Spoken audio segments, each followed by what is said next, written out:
Hey, what is up, lovelies? It is then the Gacha Goblin, and let's talk about why Love and Deepspace really isn't for everyone.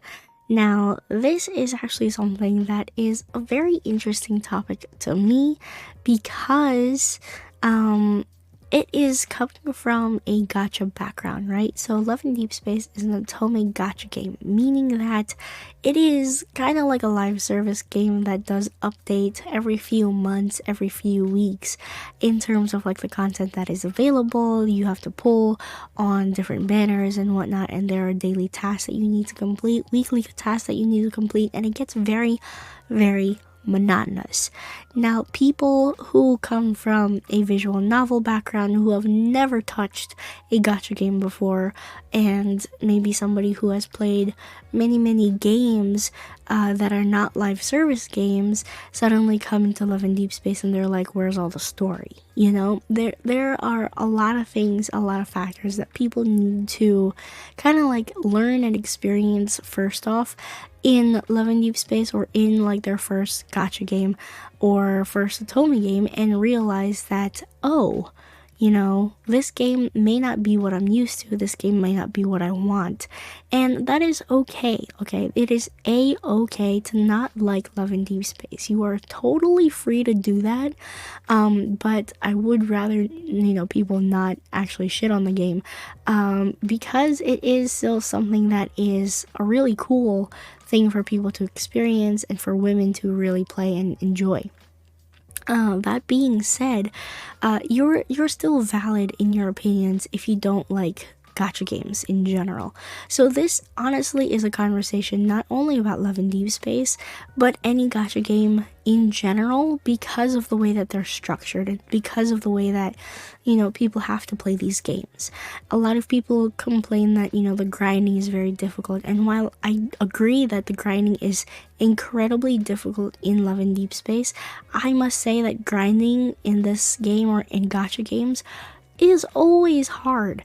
That does not mean that it is easier in Love and Deepspace as opposed to Honkai Star Rail or Genshin Impact or Wuwa. I'm just saying that grinding is one of those things that is always going to be in a gacha game, and if that is something that you don't like, then probably this game is going to burn you out, because Love and Deepspace is one of those games that you have to log in daily, okay? You have to log in daily, or else you lose out on free diamonds and free resources that you're going to need for leveling up whatever cards that you get down the line. And it is super important that people realize that, because it is one of those like small investments, but a daily habit, like a habitual thing that you kind of just do eventually on a cycle. So every week you have to complete these weekly tasks as well. You have to check in every day on the calendar. If not, you have to use retro diamonds. You know what I'm saying? Like, there are things in Love and Deepspace as a gacha game that can burn a lot of people out. Not only is there a banner where you have to pull for your specific love interest and you have to learn a whole new system about pulling cards and pulling characters and, leveling them up and whatnot, there is also the aspect that those banners change very, very frequently. There is a I guess like a set pattern to how these banners work now. We have not an official roadmap, but a source online where we know what is going to come out. And if you look at that schedule, it is back to back to back. There is no break. There is no filler patch. There is no time to rest or recuperate in this game. And if you are somebody like me who is a harem lovely, it makes it all the more difficult to play and enjoy Love and Deepspace. For me, I do get burnt out. Like, I get burnt out playing lads a lot of the time, and I don't really talk about that much on this channel, because I do love the game and I do enjoy parts of the community and the conversations that I have with people. It's just that logging in, doing the Abyssal Chaos. Like, I have stopped doing the Abyssal Chaos because it just doesn't feel like it's worth my time anymore, considering the fact that I have calculated how much pulls you actually get in the Abyssal Chaos, and to know that, first of all, it is a very finite resource, and also to know that you basically only get 10 pulls if you complete the entire Abyssal Chaos over the course of many, many weeks. It is frustrating, so that's why I don't even pay attention to the Abyssal Chaos anymore. In terms of the kitty cards and also the plushies, that is also burnout material right there. Like, the fact that you have to use your brain and really fight with all of these love interests in kitty cards, it makes it so much more difficult. And it is really interesting because you almost have to reprogram the way that you think about gaming when you're playing gacha games. There is like a set course of tasks that you need to do in order to really get the full amount of potential that your game has or your account has. And if you are not somebody who is willing to invest that much amount of time on your on a daily basis to Love and Deepspace, then you're going to miss out on diamonds, you're going to miss out on resources, and that is the way that you would choose to play. I personally have multiple accounts and I don't touch my other accounts anymore. Because I focus so much on my main account, I don't even touch the older accounts anymore.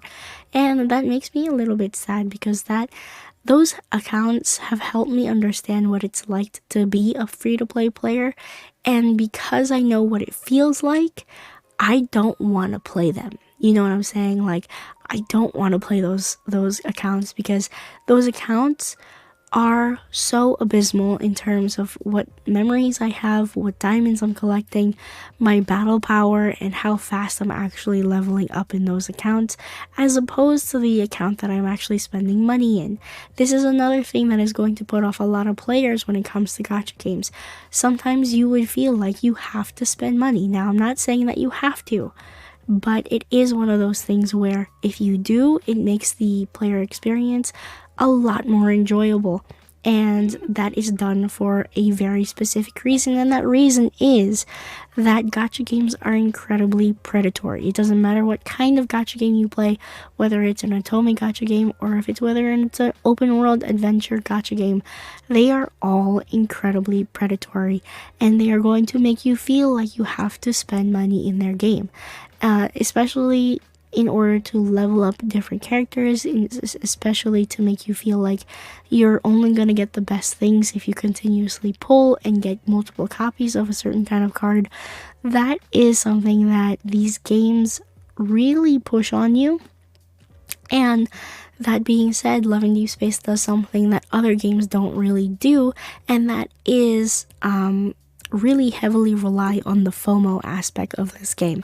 Because there is no roadmap, because there is no notice of what is officially going to be released in the coming weeks, it is much more difficult on knowing what to save for and what to spend your diamonds on, especially if you are maybe a multi-stan, or if you are a harem girly, or if you just like one love interest. Sometimes it is just very difficult to play this game because you just don't know what's going to come out, and it gives a lot of people anxiety, It gives a lot of people unnecessary anxiety that they could just let go if they stop playing the game, which is why I'm saying, Love and Deepspace is not for everybody, okay? It is really, really not for everybody. It is for people who are used to this kind of format. It's for the people who want to stick around. And the more that I play this game, the more that I see people coming and going, really. A lot of people on my timeline that I've seen around for multiple months have gone through the whole phase of the honeymoon phase with this game, and then suddenly the slow stagnation, and then the plateauing, and then suddenly the whole falling off a cliff and letting go of the game. And for those of you who are planning on letting go of Love and Deepspace, hey, you know what? The best to you. I hope you enjoy, all of the future games that you're going to play eventually, because you're gonna have more free time. And I hope you enjoy all of the money that you're gonna save, because now you're not spending it on digital men. Um, but that is really up to your decision. I am never going to shame anybody who wants to stop playing this game, because honestly, I can definitely see dropping this game as a huge taking care of yourself kind of like push forward. And I would support that. I support that. Will I do it myself? Maybe down the line. I don't know. I'm at this point in the game where, I'm looking at reruns, I'm seeing all of the lack of silence content and the lack of communication from Infold, and I am questioning myself whether or not I still want to I guess kind of like promote this game and like call this game out for all of the bad things that they do, because even if I call things out like this, I'm not seeing any progression. I'm not seeing that progression that I would like to see. So it is also a little bit tricky for me, I want to continue to make this kind of content because I enjoy, going through my comments and feeling like there's this kind of community here on this channel, and I truly do enjoy that.